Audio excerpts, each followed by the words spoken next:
महात्मा गांधी और बाबा साहेब के संबंध आपस में कैसे थे? इस सवाल पर लंबी बहस होती रही है और काफी कुछ कहा सुना जा चुका है, लेकिन 6 दिसंबर 2018 को बीबीसी हिंदी में छपे एक न्यूज से इन सारे सवालों को समझा जा सकता है। यह जानना बेहद जरूरी है क्योंकि सच को स्वीकार करना सीख लिया जाना चाहिए। बहरहाल बीबीसी में छपा इंटरव्यू खुद बाबा साहब डॉक्टर भीमराव अंबेडकर का है।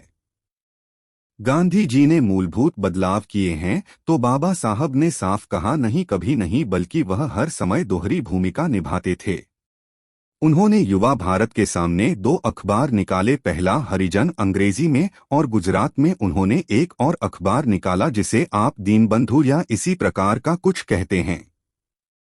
यदि आप इन दोनों अखबारों को पढ़ते हैं तो आप पाएंगे कि गांधी ने किस प्रकार लोगों को धोखा दिया।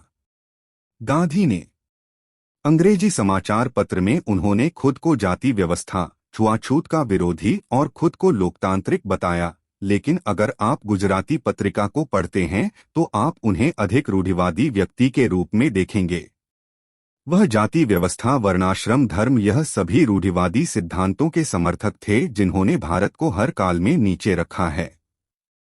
इंटरव्यू में जब बाबा साहब से पूछा गया कि गांधी रूढ़िवादी हिंदू थे तो बाबा साहब ने जवाब दिया, जी हां, वह बिल्कुल रूढ़िवादी हिंदू थे। वह कभी एक सुधारक नहीं थे। उनकी ऐसी कोई सोच नहीं थी। वह छुआछूत के बारे में सिर्फ इसलिए बात करते थे कि वह पीड़ितों को कांग्रेस के साथ जोड़ सकें। उन्होंने कहा कि मुझे नहीं लगता कि उन्होंने कभी स्त्रियों के उत्थान के बारे में कुछ सोचा। अंबेडकर ने कहा, मैं गांधी से एक विरोधी की तरह ही मिला हूं। मुझे लगता है कि दूसरों की तुलना में मैं उनको बेहतर जानता समझता हूं क्योंकि उन्होंने मुझे अपने जहरीले दांत दिखाए। मैं उस इंसान के भीतर झांककर देख पाया, जबकि अन्य लोग वहां भक्तों की तरह जाते थे और कुछ नहीं देख पाते थे। वो केवल बाहरी छवि देख पाते थे जो उन्होंने महात्मा की बनाई हुई थी, बाबा साहब द्वारा दिए गए।